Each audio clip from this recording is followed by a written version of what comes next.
Next, the number of domestic abuse cases reported to the police in England and Wales, where men rather than women were the victims, has more than doubled in the last 5 years, according to figures seen by 5 Live's afternoon edition. The numbers from the charity Mankind Initiative show that there were around 72,000 reports to police in 2012 involving male victims, which rose to more than 149,000 last year. Around a fifth of reports of domestic abuse concern a male victim. The number of reports of domestic violence offences against female victims has also risen since 2012 to a total of almost 450,000 last year. Let's talk to Mark Brooks from the male domestic violence charity Mankind Initiative, who produced today's figures. Joe Majauskis from the charity Safer Places. They provide support for male and female victims of domestic abuse in Essex and Hertfordshire. And Leon, who says he was abused physically and emotionally by an ex-girlfriend. He's asked for us to protect his identity, and Leon is not his real name. Good morning to you. Obviously, I would like to start with you, Leon. How do you say that your ex treated you? What did she do? She was very, very clever. It started quite subtly, and it worked up to physical, which led to emotional, and ultimately, if you like, financial, where everything was controlled. I lived in fear, didn't know what I was coming home to. What was the physical abuse? What did she do to you? Punches to the torso, so it couldn't be seen at work. And what would lead to that? Describe the scenario where she would end up punching you in the chest. It would be anger of some kind, something that happened in her day, and she wanted to vent when she got home, or if something hadn't gone right. It could be small things to big things, things that weren't of my control mainly. And what impact did that have on you? Oh, I was a shell of a person. I felt very vulnerable because I didn't even know my identity anymore. Like I said, I didn't even know what I was coming home to at the end of the day. You left feeling half the person you should be. Very, very damaging. Did you think about calling the police, going to the police? I did. The problem you have is that you're in denial that it's happening at all. You kind of think, am I to blame for that? It was only when I came across somebody else that was going through that, I thought, well, I recognise half of those things in my own life. I found the police not very helpful at all. I think, and we'll probably discuss this, there's an educational need for the police to accept that domestic violence isn't a female monopoly. How did they treat you then? Oh, dismissive. Dismissive? I'm still waiting, even 2 years later, for some kind of domestic abuse support. It doesn't appear on their radar that men can be victims. I mean, presumably it's really difficult to move on if there's no help for you. There was nowhere. It was only really by the nature of good friends. I couldn't turn to family because you'd be able to identify where I was, and obviously that would lead on to further issues. It's really down to friends. There was no other help anywhere. My GP was helpful insofar as the fact of prescribing medication, but even their hands were tied. What was that, antidepressants? Yeah, antidepressants and sleeping pills. And sleeping pills. Often people who haven't experienced domestic abuse ask women why they don't leave their abusive husbands. Have people asked you why you didn't leave your abusive partner?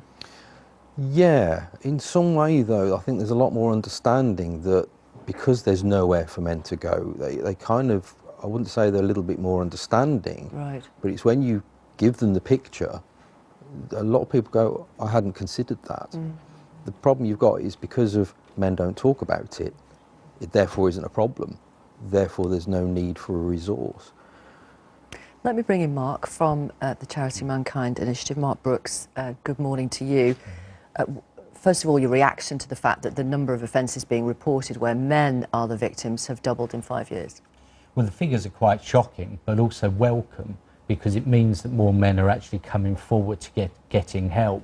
Whereas years Well, ago... they're coming forward, but not necessarily getting help, as we've just heard from Leon. Well, I mean, a lot of men aren't getting the help once they do come forward, and that's one of the reasons why we need to see more funding for male services, but also alongside more funding for female services, because it's not a competition. And I think there is an issue about men where they're being signposted to, where they're being referred to, and whether they actually know that services are available to them in their local towns, cities, or in their county. What are the services available? Is it charities like yourself, charities like yours? Is that it? Yes, it is broadly, and broadly commissioned by or paid for by local councils or police and crime commissioners.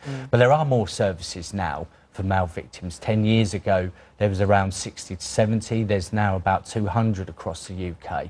Often they're services that were traditionally run just for women, but now have opened their doors for men as well, and that's something we greatly welcome. Joe, Safer Places, the charity you work for, offers services to both male and female victims of domestic abuse, but how do the services differ? I think whoever we're working with, the service would differ because you have to have an individual response to what that person's needs are. We offer the same services, whether that's community support, refuge, individual casework. We tend to find that when men come to us, they need different support. They're quite often asking for more practical support around help with housing, help with getting access to their children and that sort of thing. But the offer essentially is the same. Right, except there aren't male refuges, domestic refuges, are there? We do have some accommodation for men.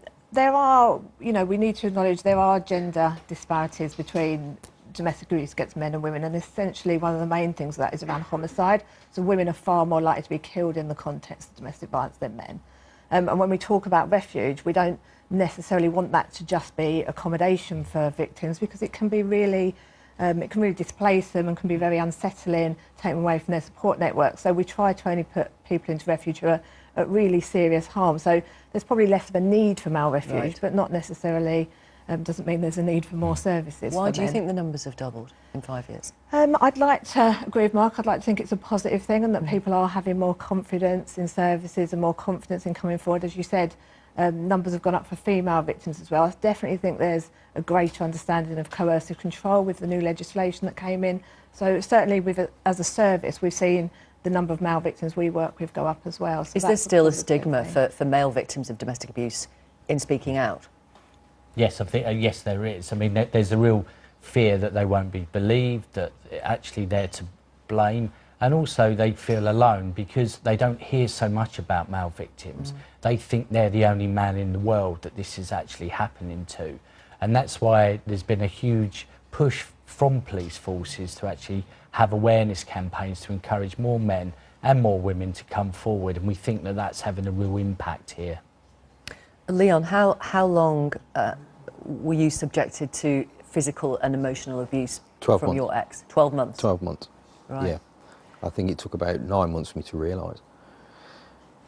To realise that you were a victim of domestic abuse? Yeah, to realise things weren't right, because I spent a long time justifying that action. She was very, very clever. In essence, she became very proficient at it. It actually transpired that she had a history of that anyway. And like Mark, I think you've hit the nail on the head, the fact that men feel as though they're on their own, especially when you go looking for support and advice. You see it's very much, I'm sorry to say, it's very much tailored towards the female victim, and therefore that puts you, if you like, at a lower priority, or that's how you feel, most certainly. And does it continue to have an impact on you? Oh, most definitely. In what way? The depression doesn't go away, the self-doubt doesn't go away, the trusting of other people doesn't go away, and the complete lack of faith in the system and the services. As a result, my view of the police has changed to one of distrust and certainly no faith.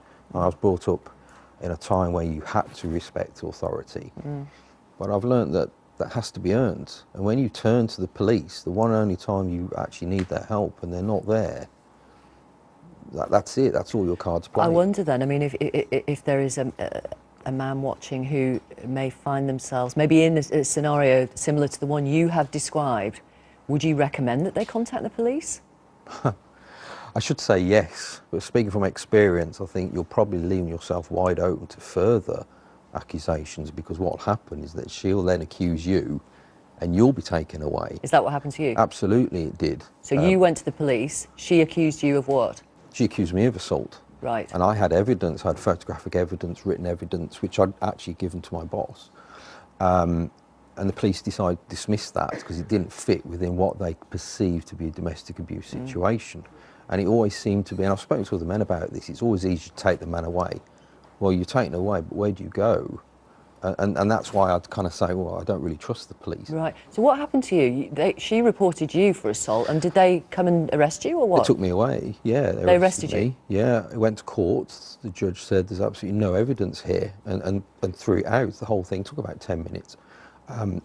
I raised the fact that I had evidence for my case, and the police went, we're not going to do anything about it. It's done and dusted. Mark, do you come across that kind of example? We do from time to time. Right. 10 years ago, we used to get a lot of those types of situations, men going to the police, not being believed, even when they had strong evidence. Occasionally we get that now, but it's But not... with the ex taking revenge by effectively, you know, pretending that it was the man who was abusive? Yes, Right. certainly. I mean, the whole issue around kind of counter or false allegations is continually a problem, Right. including the threat of, you know, if you go to the police, I will tell the police Yeah, you've yeah. done X, or even sometimes actually saying, if you go to the police or leave, I'll say you've done something to the children at home as well. So we do get those calls, and they have been increasing, but response from the police over the last 10 years generally is far better than it was. OK. Thank you all very much. Thank you, Leon. Thanks for talking to us. Thank you. And if you have been affected by domestic abuse, you can find details of organisations which offer advice and support on BBC Action Line website. That's bbc.co.uk/Action Line.